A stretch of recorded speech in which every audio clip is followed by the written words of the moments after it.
आज तक रेडियो सुनता है सारा जहां।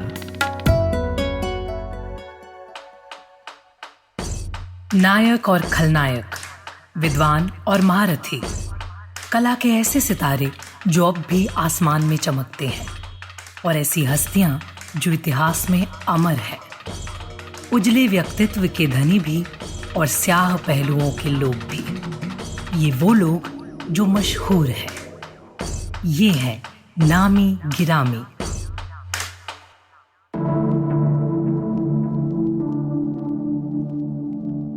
उन्नीस 1950 का दशक।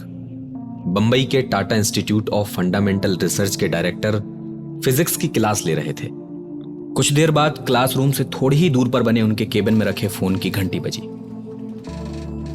पीए ने फोन उठाया तो दूसरी तरफ से आवाज आई कि मैं प्रधानमंत्री जवाहरलाल नेहरू बोल रहा हूं, डायरेक्टर साहब से कुछ जरूरी बात करनी है। इतना सुनना था कि पीए दौड़ा दौड़ा क्लासरूम की तरफ भागा। पढ़ा रहे डायरेक्टर को बीच में ही टोकते हुए बोला, डायरेक्टर साहब, प्रधानमंत्री का आपके लिए फोन है, कुछ जरूरी बात करना चाहते हैं। अपने पीए की बात को लगभग अनसुना करते हुए डायरेक्टर साहब ने कहा कि प्रधानमंत्री से कहो 1 घंटे बाद फोन करें, मैं अभी क्लास ले रहा हूं। कुछ देर बाद क्लास खत्म हुई। डायरेक्टर अपने केबिन में पहुंचे ही थे कि फोन की घंटी फिर से बजने लगी। डायरेक्टर ने फोन उठाया और कहा, हेलो, होमी जहांगीर भाभा स्पीकिंग। नमस्कार, मेरा नाम है अमन गुप्ता और आज तक रेडियो पर आप सुन रहे हैं नामी गिरामी। आज हम बात कर रहे हैं भारतीय परमाणु ऊर्जा के पितामह कहे जाने वाले होमी जहांगीर भाभा की, जिन्होंने आजादी से पहले देश को न्यूक्लियर पावर बनाने का सपना देखा। उन्हें यह मालूम था कि हाल ही में आजाद हुआ देश बिना शक्ति प्रदर्शन किए दुनिया की नजरों में नहीं आ सकता, ना उनके सामने टिक पाएगा। और उनकी इसी जिद ने देश को पहला न्यूक्लियर रिएक्टर दिया और देश के पहले परमाणु परीक्षण की नींव पड़ी। I venture to predict that a method will be found for liberating fusion energy in a controlled manner within the next 2 decades. When that happens, the energy problems of the world will truly have been solved forever. साल 1943 में रूस और America के nuclear programme की खबरें आ रही थीं। Second world war भी शुरू हो गया था और बेंगलोर के इंडियन इंस्टीट्यूट ऑफ साइंस में विक्रम साराभाई के साथ कॉस्मिक रे पर काम कर रहे होमी जहांगीर भाभा के सामने एक अलग ही दिक्कत थी। भाभा न्यूक्लियर एनर्जी पर काम करना चाहते थे, मगर रिसर्च के लिए ना तो प्रॉपर कंडीशन मिल पा रही थी और ना ही फाइनेंशियल सपोर्ट। ऐसे में उन्होंने अपने दोस्त और उद्योगपति जेआरडी टाटा को अपनी परेशानी बताई। कहा, टाटा, मैं ये देखकर हैरान हूं कि भारत में कोई भी न्यूक्लियर एनर्जी को लेकर काम ही नहीं कर रहा, मगर मैं भारत को पहला न्यूक्लियर एनर्जी रिसर्च इंस्टीट्यूट देना चाहता हूं। मुझे नहीं पता यह कैसे मुमकिन होगा, मगर इतना जरूर पता है कि यह होगा जरूर। भाभा की परेशानी को देखकर जेआरडी टाटा ने उन्हें दोराबजी टाटा ट्रस्ट से बात करने की सलाह दी। भाभा ने दोराबजी ट्रस्ट को खत लिखा और न्यूक्लियर एनर्जी रिसर्च इंस्टीट्यूट को लेकर अपनी बात रखी। कुछ रोज बीते और ट्रस्ट ने होमी जहांगीर भाभा को बुलावा भेजा। प्रेजेंटेशन हुई, फैसला आया, ट्रस्ट ने प्रपोजल स्वीकार कर लिया था और कुछ ही महीने बाद देश में पहला nuclear science institute Tata institute of fundamental research बना और इसके डायरेक्टर बने होमी जहांगीर भाभा। भारत को न्यूक्लियर एनर्जी में भाभा एक अलग मुकाम देना चाहते थे, जो आगे चलकर रक्षा मामले में भारत का सबसे बड़ा हथियार बना। उनके इसी विजन की कहानी institute for defence studies and analysis में senior research fellow Rajiv Nayan बताते हैं। भाभा ने पाया कि अभी भारत में थोरियम का और यूरेनियम का, जिसे कहते हैं परमाणु ऊर्जा का, बड़ा ही योगदान हो सकता है इनकी ऊर्जा के उत्पादन में। तो उन्होंने उसके लिए कार्य करना शुरू किया और वो Tata institute of fundamental research को उन्होंने स्थापना करवाई, 1945 में कराई। साथ ही साथ इन्होंने एटॉमिक एनर्जी एस्टेब्लिशमेंट ट्रॉम्बे में उसकी शुरुआत कराई, जो बाद में उसका नाम बार्ग हो गया था। वो भाभा का ही उनका देन है। उसकी सबसे महत्वपूर्ण है कि जब उन्होंने पाया कि आदमी कहाँ से लाएंगे, ट्रेंड साइंटिस्ट कहाँ से लाएंगे, तो उन्होंने बार्ग ट्रेनिंग स्कूल की स्थापना की थी, जो आज भी स्थित है। और वहाँ भी आप जाएंगे जब भी, तो पाएंगे कि वहाँ के जो गेस्ट हाउस है, जो हॉस्टल में लोग ट्रेनिंग लेते रहते हैं, रहते हैं। भारत को आजाद हुए 8 साल हो चुके थे। देश में एटॉमिक एनर्जी एक्ट पास हो चुका था। एटॉमिक एनर्जी एस्टेब्लिशमेंट ट्रॉम्बे बनकर तैयार था और Bhabha department of atomic energy के सेक्रेटरी बन चुके थे। उसी दौरान एनर्जी कमीशन की मीटिंग में तय हुआ कि क्यों ना एक छोटा सा न्यूक्लियर रिएक्टर बनाया जाए। मगर दिक्कत यह थी कि रिएक्टर बनाने के लिए देश में एनरिच्ड यूरेनियम उपलब्ध नहीं था। मगर भाभा पहले ही पूरी रणनीति बनाए बैठे थे। उन्होंने तुरंत United kingdom atomic energy authority में अपने दोस्त जॉन कॉकरोफ्ट को फोन मिलाया और एनरिच्ड यूरेनियम की मांग की। अक्टूबर 1955 में एक समझौता हुआ और यूके ने भारत को एनरिच्ड यूरेनियम देना शुरू कर दिया। भारत न्यूक्लियर रिएक्टर बना तो रहा था, मगर कोई भी देश भारत के इस प्रयास को तवज्जो नहीं दे रहा था। हर किसी को लग रहा था कि हाल ही में आजाद हुए भारत के लिए न्यूक्लियर रिएक्टर बना पाना असंभव है। मगर भाभा को यह बात अच्छी नहीं लग रही थी और उन्होंने ऐलान कर दिया कि भारत 1 साल के अंदर न्यूक्लियर रिएक्टर बनाकर दिखाएगा। काम शुरू हुआ। वैज्ञानिक 24 घंटे न्यूक्लियर रिएक्टर बनाने में जुट गए। मगर जिस जगह न्यूक्लियर रिएक्टर बनाया जा रहा था, वहां के नियमों के कारण वैज्ञानिकों को खाने के लिए बाहर जाना पड़ रहा था। ये बात जब भाभा को मालूम हुई तो उन्होंने नेहरू को खत लिखा और उसमें कहा, सरकार के नियम और कानून न्यूक्लियर रिएक्टर बनाने के काम में बहुत अड़चन पैदा कर रहे हैं, जबकि ये बहुत प्रेशर वाला काम है और तेजी से भी किया जाना जरूरी है। एक छोटी सी भी गलती हमें बहुत साल पीछे धकेल सकती है। भाभा की चिट्ठी मिलते ही नेहरू ने वैज्ञानिकों के लिए 2 कार का इंतजाम कराया और खाना बिल्डिंग के अंदर ही पहुंचाने की व्यवस्था कराई। इधर भाभा और उनके वैज्ञानिक दिन रात न्यूक्लियर रिएक्टर बनाने पर काम करते रहे और 4 अगस्त 1956 वो तारीख थी जब देश का पहला न्यूक्लियर रिएक्टर बनकर तैयार हुआ।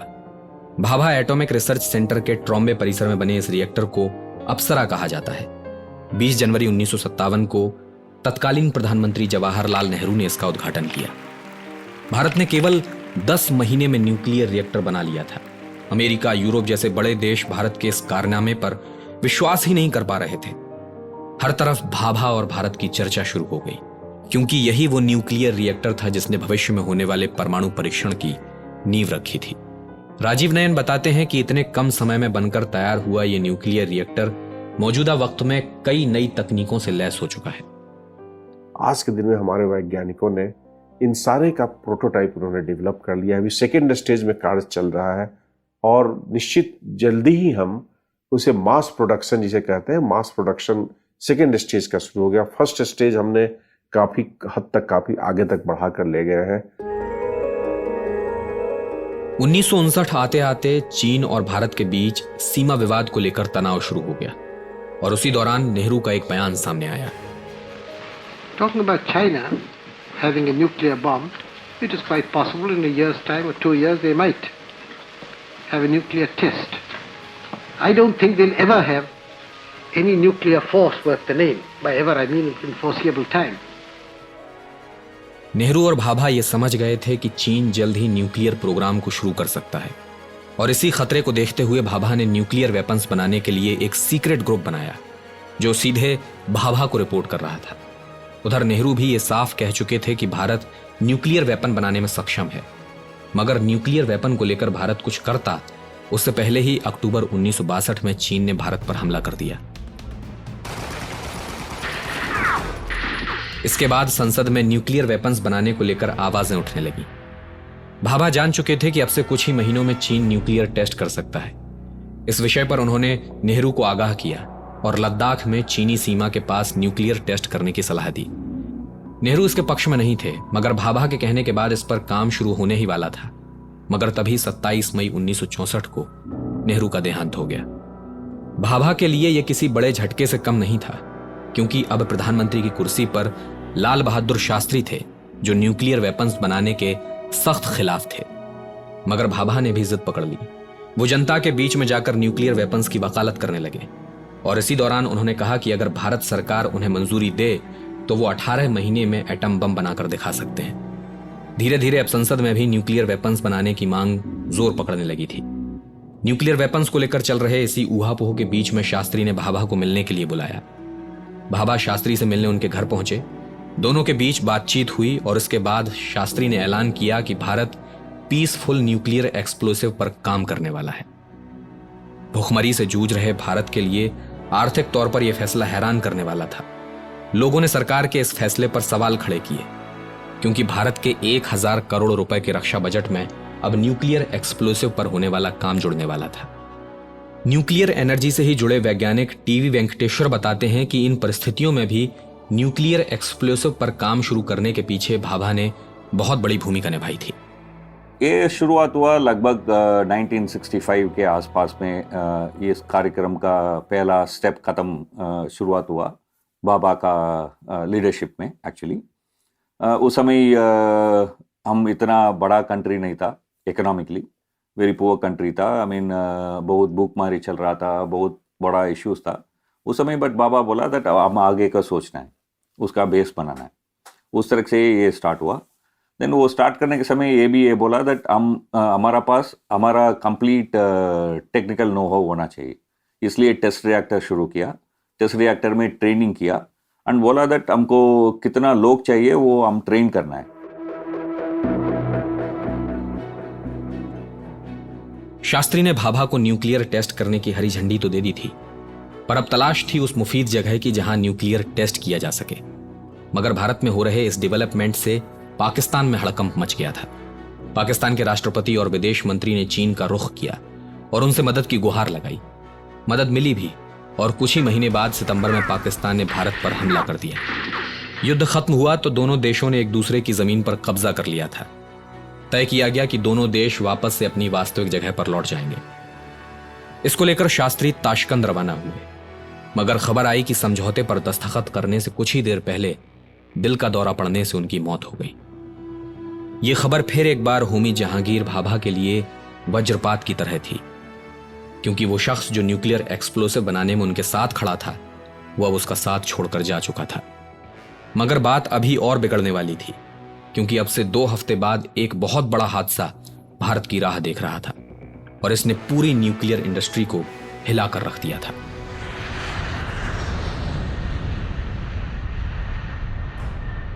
जनवरी 1966 को करीब सुबह 7 बजे एयर इंडिया की फ्लाइट 101 ने मुंबई से जेनेवा जाने के लिए उड़ान भरी। प्लेन में बैठे 106 यात्रियों में से एक भाभा भी थे।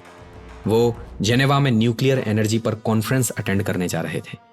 फ्लाइट डायरेक्ट नहीं थी, सो दिल्ली और बेरूत में फ्लाइट रुकी। प्रॉपर चेकिंग के बाद प्लेन ने बेरूत से उड़ान भरी। प्लेन की ऊंचाई और दूरी कैलकुलेट करने वाला डिवाइस काम नहीं कर रहा था और पायलट को इसकी भनक तक नहीं थी। कुछ देर बाद प्लेन माउंट ब्लैंक पर्वत के ऊपर से गुजरने वाला था। पायलट ने माउंट ब्लैंक पीक से प्लेन की ऊंचाई को कैलकुलेट किया और कंट्रोल रूम को इसकी जानकारी दी। उधर रडार की मदद से कंट्रोल रूम ने पायलट को उसकी पोजीशन बताई ताकि वो अपना एस्टिमेट सही कर सके, फ्लाइट की पोजीशन चेंज कर सके। मगर यहां फ्लाइट से बहुत बड़ी गलती हो गई। पायलट को लगा कि प्लेन ने माउंट ब्लैंक की चोटियों को पार कर लिया है, मगर ऐसा नहीं था। प्लेन अभी भी माउंट ब्लैंक के ऊपर था। पायलट ने अपने कैलकुलेशन के मुताबिक लैंडिंग की तैयारी शुरू कर दी और प्लेन को नीचे लाने लगा। उसे लगा कि प्लेन आसानी से माउंट ब्लैंक को पार कर जाएगा, मगर कुछ ही देर बाद धमाका हुआ। प्लेन माउंट ब्लैंक से टकरा चुका था। प्लेन क्रैश की खबर मिलते ही फ्रांस सरकार ने तुरंत बचाव कार्य के लिए टीम भेजी, मगर बर्फ की चादर में ढके प्लेन के मलबे के सिवा वहां कुछ नहीं मिला, यात्रियों के शव तक नहीं। भारत को 1 महीने में लगने वाला यह दूसरा झटका था। प्लेन क्रैश में होमी जहांगीर भाभा की मौत हो चुकी थी। प्लेन क्रैश पर फ्रांस सरकार की गई जांच पर कई सवाल उठे और फिर जन्म लिया कई कॉन्स्पिरेसी थ्योरीज ने। एयर इंडिया की फ्लाइट 101 के क्रैश को लेकर बहुत सारी बातें की जाती रहीं, लेकिन सबसे बड़ा बवाल हुआ 2008 में, जब कन्वर्सेशन विद द क्रो किताब में अमेरिकी CIA ऑफिसर रॉबर्ट क्राउली और पत्रकार ग्रेगरी डगलस के बीच बातचीत का ब्यौरा सामने आया। इसमें भाभा की मौत के पीछे CIA का हाथ बताया गया था। किताब में एक जगह क्राउली ग्रेगरी से कहते हैं, तुम्हें पता है 60 के दशक में जब भारत ने एटॉमिक बॉम्ब पर काम करना शुरू किया, हम मुसीबत में पड़ गए थे, क्योंकि वो रशियंस के साथ थे और यकीन करो वो बहुत खतरनाक था। भाभा न्यूक्लियर मामले में वियना जा रहे थे और इससे और बड़ी दिक्कतें खड़ी हो सकती थी। तभी उनके प्लेन के कार्गो में एक बम विस्फोट हुआ था और प्लेन क्रैश में उनकी मौत हुई थी। भाभा की मौत से भारत के पीसफुल न्यूक्लियर एक्सप्लोसिव प्रोग्राम को एक बड़ा झटका पहुंचा था। मगर जाते जाते उन्होंने न्यूक्लियर फील्ड में देश को काफी आगे लाकर खड़ा कर दिया था और 18 मई 1974 को इंदिरा गांधी की सरकार में फिर बुद्धा मुस्कुराए। भारत ने राजस्थान के पोखरण में पहला परमाणु परीक्षण किया था। देश का बरसों पुराना सपना साकार हो चुका था। भारत अब एक न्यूक्लियर स्टेट बन गया था और इसका पूरा श्रेय जाता है डॉक्टर होमी जहांगीर भाभा को। आज के नामी गिरामी का सफर यहीं खत्म होता है। आज का ये एपिसोड आपको कैसा लगा हमें जरूर बताइएगा radio@aajtak.com पर। अगर आप चाहते हैं किसी शख्सियत पर हमें नामी गिरामी करना चाहिए तो आप हमें अपना सुझाव भी भेज सकते हैं। इस प्रोग्राम के दौरान नेहरू की जो आवाज आपने सुनी वो एसोसिएटेड प्रेस के आर्काइव से ली गई है। इस प्रोग्राम को प्रोड्यूस किया है हमारे साथी सूरज कुमार ने और साउंड मिक्सिंग की है अमृत रेगी ने। मेरा नाम अमन गुप्ता है। अगले हफ्ते फिर होगी आपसे मुलाकात। सुनते रहिए आज तक रेडियो। नमस्कार।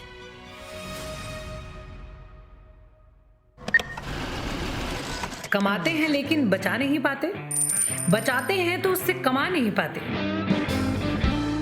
शेयर की चाल, निवेश का हाल, बाजार का तमाशा, इकोनॉमी की भाषा, बॉन्ड, बीमा, सोना, चांदी, सबकी होती है बात बचाते रहो नारे के साथ।